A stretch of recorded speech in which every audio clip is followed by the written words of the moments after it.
the topic we would be discussing is electric intensity between two oppositely charged parallel plates.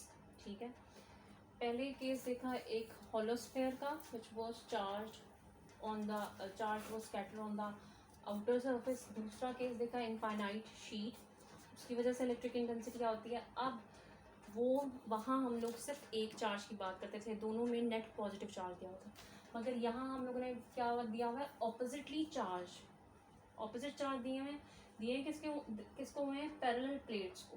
दो parallel plates पड़ी हैं, एक को positive charge दे दिया और एक को नेगेटिव चार्ज दे दिया.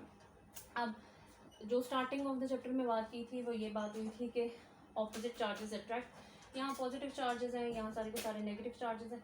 तो जो सारा चार्ज मेटल सरफेस पे था, लेट्स अज्यूम यूनिफॉर्मली जो डिस्ट्रीब्यूटेड था, वो पूरी सेंटर में नहीं रहेगा या आउटर सरफेस पे नहीं रहेगा, सारा का सारा चार्ज इनर सरफेस की तरफ आ जाएगा. ठीक है, इधर अंदर की तरफ आ गया क्योंकि ये इसको ट्रैक कर रहा है, एज अ रिजल्ट ये इसको ट्रैक कर रहा है. तो इसका नेगेटिव चार्ज भी अंदर की साइड पे आ गया और इसका पॉजिटिव चार्ज भी अंदर की तरफ आ गया. अब दो चीज़ें, पैरेलल हो गया, ऑपोजिशन चार्ज हो गया, दोनों प्लेट्स का एरिया सेम है, इक्वल एरिया, और दोनों पे चार्ज भी इक्वल. लेट्स अज्यूम अगर इधर 5 पॉजिटिव चार्ज है तो इधर 5 नेगेटिव चार्ज है. ठीक है, ये प्लेट्स इनफाइनाइट है, उससे कंसर्न नहीं है क्या लेंथ है और कितनी है, क्लोजली स्पेस्ड है. हम उसका छोटा सा एक फाइनाइट पार्ट लेके इलेक्ट्रिक इंटेंसिटी कैलकुलेट करेंगे. ठीक है, और इनके दरमियान क्या मौजूद है, इनके दरमियान वैक्यूम मौजूद है. अब हमें पता है कि फील्ड लाइंस कहाँ से ओरिजिनेट होती हैं, पॉजिटिव से ओरिजिनेट होती हैं और नेगेटिव पे जाती हैं. तो यही पॉजिटिव से नेगेटिव की तरफ जा रही हैं, और क्योंकि ये पैरेलल प्लेट है तो ज़रा देख लें कि अगर इक्वल डिस्टेंस है हर लाइन में, तो this is a very good picture के यूनिफॉर्म फील्ड किस तरह की होती है, इक्वल डिस्टेंस और सारी की सारी डायरेक्शन सेम. ठीक है, वैक्यूम है इनके दरमियान. फिर से वही बात कि हम लोगों ने क्या करना है, सबसे पहले सरफेस चार्ज डेंसिटी को हम यहाँ डिफाइन करेंगे. वो सिग्मा क्यू ओवर ए, तो चार्ज किसके बराबर आ गया, सिग्मा ए के बराबर आ गया.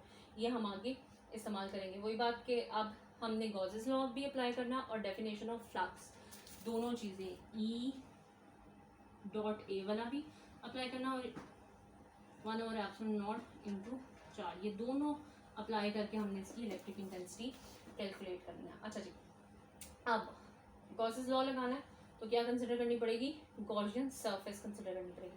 तो ये जो चीज़ ऐसे थी उन्होंने आपकी किताब में कुछ ऐसे करके दिखा दिया, मैंने थोड़ा सा बड़ा करके बनाया है. पॉजिटिव चार्ज, नेगेटिव चार्ज, फिर वही बात, सारा का सारा जो चार्ज है that has been accumulated on the inner side of the plate. तो इसका मतलब है यहाँ चार्ज मौजूद इस तरफ नहीं है, फील्ड की डायरेक्शन भी आप देख रहे हैं. अब यहाँ हमने एक गॉसियन सरफेस कंसिडर किया है in the form of a rectangle. ठीक है, और उस रेक्टेंगल को मैंने कह दिया A B C and D. मैंने इसको रेक्टेंगल को लेट्स अज्यूम नाम दे दिया. अब इसकी कितनी साइड्स बन गई, A B C C D और डी ए, ये 4 साइड बन गई. तो मतलब इन 4 साइड्स के लिए हमें फ्लक्स कैलकुलेट करना पड़ेगा, तभी इस टोटल गॉसियन सरफेस का फ्लक्स निकलेगा. सबसे पहली चीज़ ए बी देखें, A B is lying inside the plate, और इनसाइड द प्लेट तो फील्ड है ही नहीं क्योंकि सारा का सारा चार्ज तो अंदर की तरफ आ गया और फील्ड वहीं से ओरिजिनेट हो रही है. तो इधर तो चार्ज ही नहीं है, सॉरी चार्ज कह रही हूँ, इधर फील्ड लाइंस ही नहीं है. फील्ड लाइंस नहीं है तो क्या फ्लक्स होगा, flux is E dot A, E है नहीं, तो इसका मतलब है ए बी के लिए फ्लक्स क्या हो गया, 0. उसके बाद ए डी के लिए देखिए, अब ए डी के लिए ई डॉट ए, यहाँ देखिए ये वाली इसका element of area perpendicular and outward, ये ड्रॉ हो गया. जबकि फील्ड की डायरेक्शन लेट्स अज्यूम फील्ड ये है, कौन सा एंगल, 90 का एंगल, ई डॉट ए 0 क्योंकि कॉज ऑफ 90 वुड बी 0.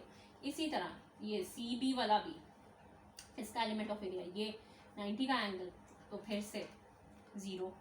अब इधर देखिए ये डी सी वाला जो पार्ट है, इसका एरिया ऑफ एलिमेंट इस डायरेक्शन और फील्ड की डायरेक्शन भी यही है. इसका मतलब है यहाँ से फ्लक्स गुजरेगा और वो फ्लक्स कितना है, ई डॉट ए टोटल फ्लक्स क्या हो जाएगा, इन सब का ऐड कर लिया तो टोटल फ्लक्स हमारा आ गया, और ये ई डी सी का ई डॉट ए हुआ, हमने कॉस थीटा खोला, हमने देखा जीरो एंगल बन रहा है इसके एलिमेंट ऑफ एरिया और फील्ड के दरमियान, तो ई ए आ गया, तो आपका टोटल इलेक्ट्रिक फ्लक्स कितना आ गया, ई ए, इन सब को ऐड करके। अब उसके बाद हमने क्या अप्लाई किया, उसके बाद हमने गॉसेस लॉ अप्लाई किया, Gauss's law 1/ε0 into charge enclosed की जगह हमने सिग्मा ए की वैल्यू पुट कर दी, ठीक है।